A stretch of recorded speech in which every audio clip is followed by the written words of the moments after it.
What are the specifics of a wheel safety and inspection?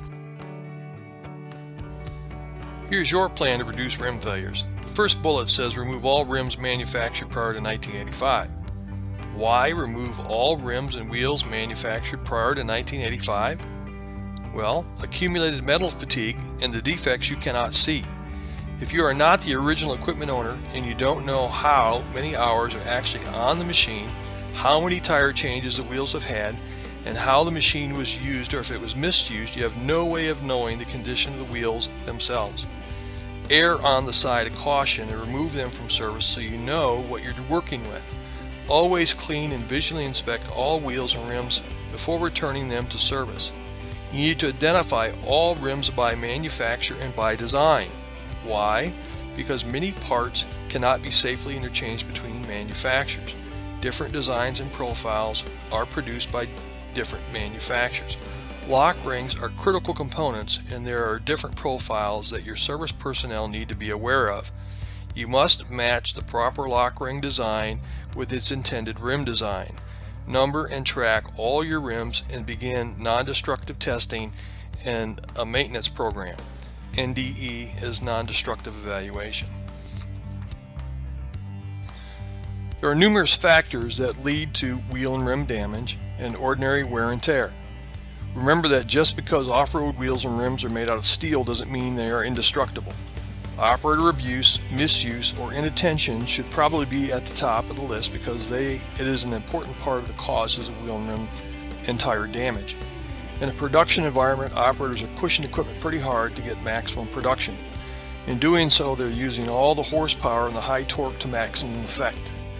Aggressive operators are a part of the problem, not the only part, but a contributing factor to causing excessive tire wear and wheel damage.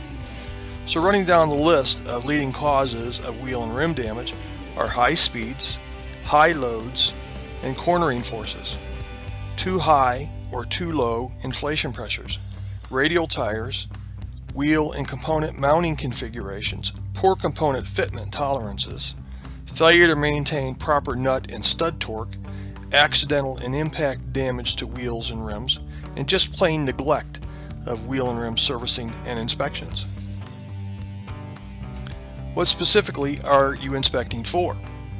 Cracked rims, wheels or discs, sprung or broken lock rings or side flanges, tubeless rim leaks, rusted, corroded, and impact damaged parts, damaged or worn mounting hardware such as nuts, bolts, studs, clamps, driver pockets, driver keys, spacers, and wedge bands out of round or distorted rims, out of round or elongated stud holes in the wheel disc, worn bounce rings, and support bands.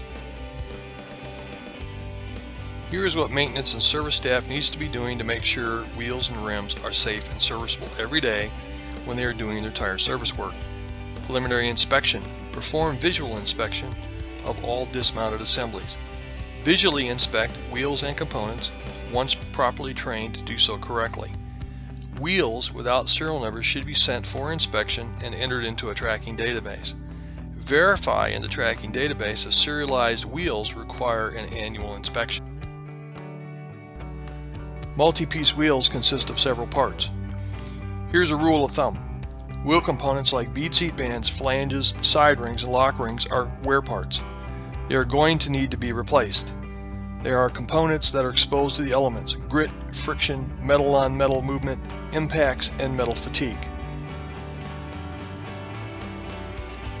This illustration is one you want to remember. It shows you the breakdown of a 5-piece wheel or rim. On the right, you have parts identification information. Note down on the lower right is where the various sections of the rim are shown. You have the gutter section, center section, and back section. I'll be showing much more information focusing on the gutter section and the lock ring groove. These are areas of the wheel and rim that are of particular importance. Here's a set of inspection gauges that are used to inspect wheel and rim sections. Like any other tool, unless they are used properly by a knowledgeable inspector or service person, they are useless. Let's begin with the least expensive but probably the most important component on a wheel and rim, the lock ring. The rules are as such. Lock rings cannot be repaired. Warped, sprung, or worn lock rings must be replaced. Lock rings are only interchangeable to a small degree, so you have to know what you're working with. You should only use the rim manufacturer's approved lock ring. And as the slide says, this is important to know and to remember. Lock rings should have tension such that the ends of the lock ring will overlap when not on a wheel or rim. You want to inspect them closely for wear, corrosion, flat spots, and warping or being stretched or sprung. Remember that the lock ring is the component that holds your inflated tire wheel assembly together. Lock rings are very inexpensive when compared to the cost of a wheel or rim. So make sure that you keep the right lock rings on hand so that you can replace them as needed. When inspecting wheels and rims, we direct a great deal of attention to the lock ring groove of the rim or wheel gutter section. This illustration shows several important points. Note the vertical red line directly over the O-ring groove. To the left is the pressure zone, and to the right is the non-pressure zone. When you're having a problem with your wheel and rim in the pressure zone, you're most likely going to know about it because you're going to have an obvious indication of the problem. Your wheel and your rim will be losing air pressure. A good indicator of a problem, wouldn't you say? Finding the point where you're losing air takes listening and some soapy water to see the leak. If, however, you're developing a problem in the non-pressure zone, you're not going to know about it unless you're physically checking the lock ring groove and the gutter section. You need to be looking for cracks that are forming, chipping of the metal, or wear from the inevitable grit and aggregate that gets into the space between the lock ring groove and the lock ring. The end result of a worn out or cracked gutter section can mean that under extreme pressure and force, the lock ring can be pushed out of the lock ring groove, or a crack formed in the gutter section can expand rapidly in sheer way, leading to a catastrophic failure of the section. Depending on where and when that failure occurs can mean severe damage to equipment, other equipment nearby, injury, or death to personnel nearby. Cracking lock ring grooves is a problem that occasionally can be found in large wheel loaders running 57-inch wheels, an effect associated with the driver pocket arrangements used and the stress the wheels are put through while the loaders are in use. As a part of a repair and recertification program, you need to know that you don't need to buy a new wheel or rim every time a problem is detected. Worn and damaged gutter sections can be cut off and repaired with a factory new section by a qualified wheel repair center. Having this work done by a certified repair facility such as a wheel factory is key to making sure that your repairs are done correctly using factory new parts and not sections cut off used wheels just to get them up and running. Proper welding methods must be used to ensure that replaced sections have the structural integrity of a new wheel. Here are some examples of severely worn, pitted, and corroded lock ring grooves and gutter sections.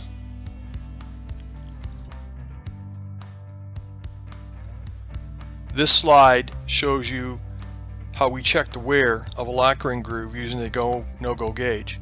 This lock ring groove is severely worn and out of normal profile shape. Another view of how the go-no-go gauge is used to check for wear and tear.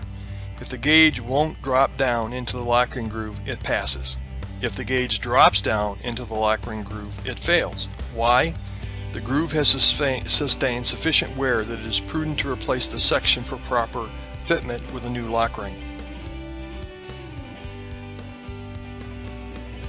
This slide shows the proper use of the lock ring groove go-no-go gauge to check the profile of the lock ring groove for acceptable and non-acceptable wear in both 3-piece and 5-piece lock ring grooves. Here you will see some examples of gutter sections that have been damaged due to impacts. These sections can be cut away and replaced with new sections, and the wheels returned to service as good as new, saving the owner or operator money and ensuring the wheel is safe to remount a tire and be put back into service. Side flanges are subject to wear from aggregate, grit, or loose rock getting down in between the flange and the tire bead area. Over time, this debris acts like an abrasive material, wearing grooves in the flanges and thinning them out. In very abrasive mine conditions, such as in sand mines, the abrasive material has literally been known to wear holes right through the flanges. Here are some very graphic examples of flanges that have been damaged through impacts. The top two flanges also show wear as a direct result of fitting too loosely on the wheel or bead seat band interface area. Over time, the flanges develop significant wear in the interface as the result of sloppy fitment. Fretting is a wear accident associated with heavy load carrying machines like those found in steel mills on wheel and rim back sections and in bead seat band interface areas.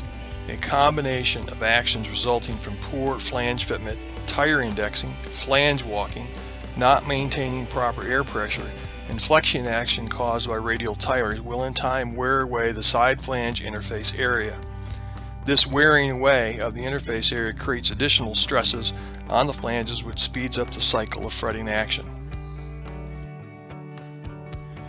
Here we see a better visual explaining tire and wheel interactions that lead to rim fretting.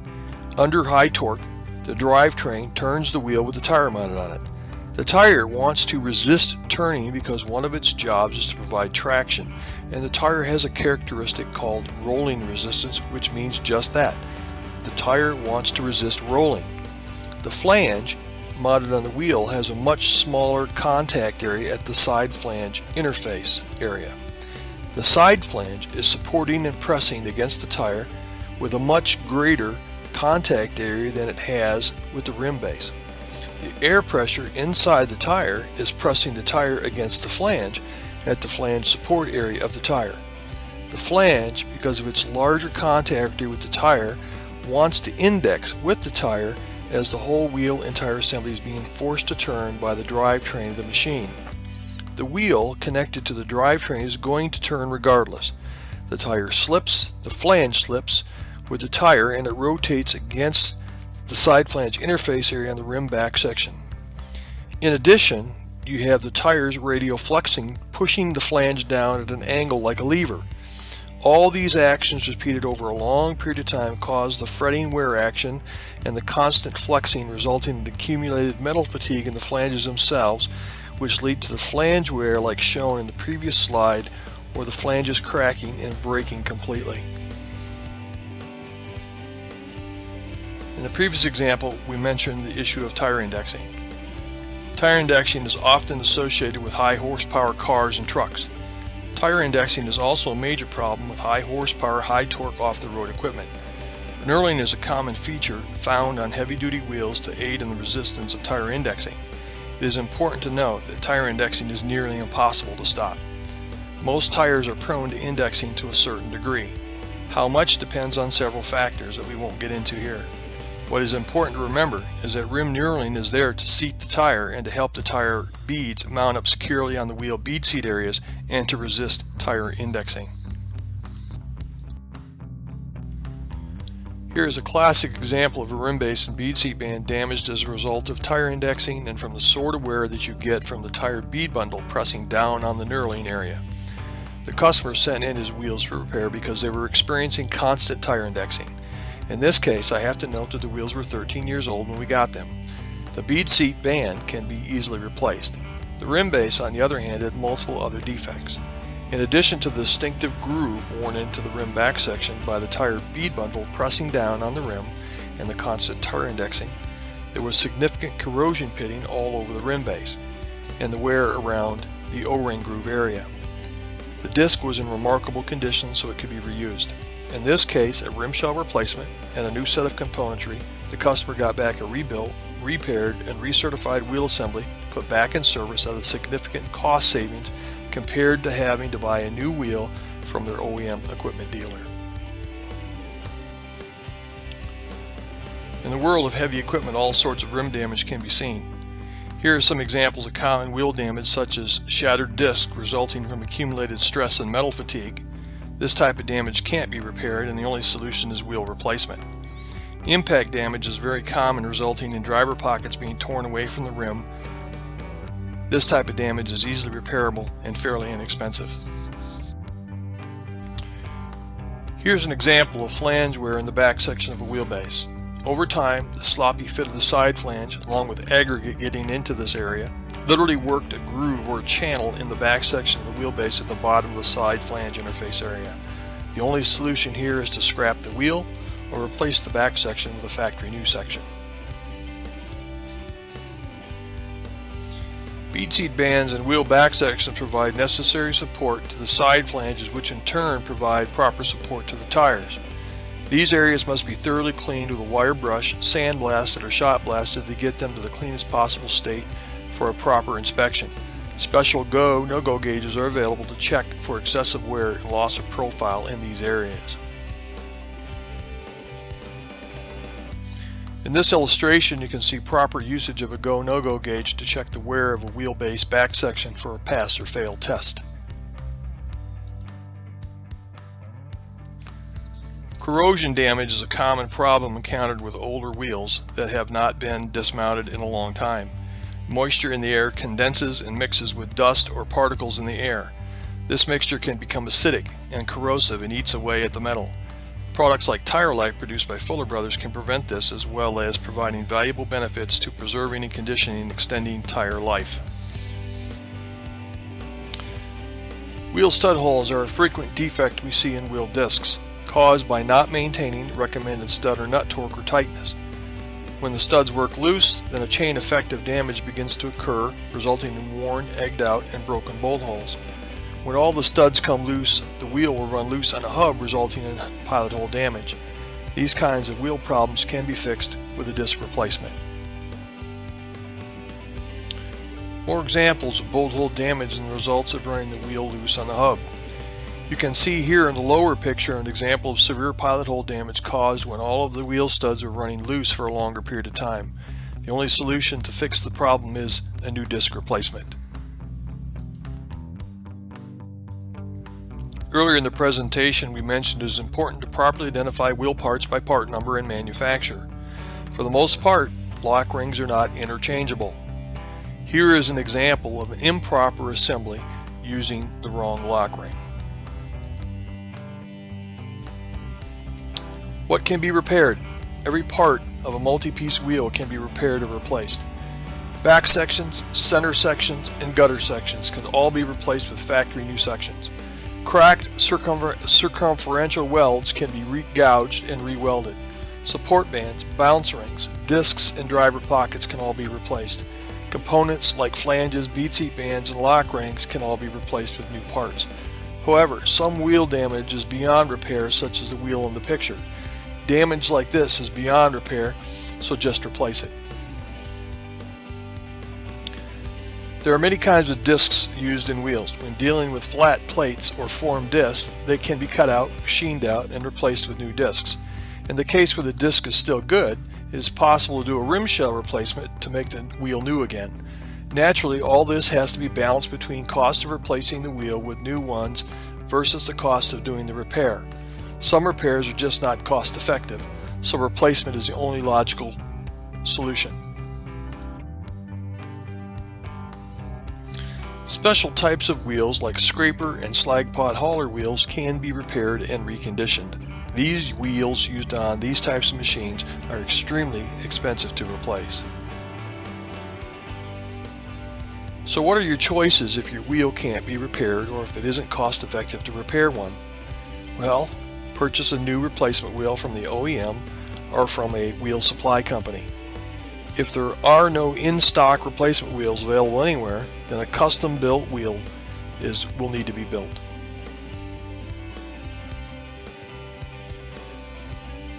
Up to this point, we have shown you a great deal of information about wheel inspection, defects commonly found, and what can be done to remedy this.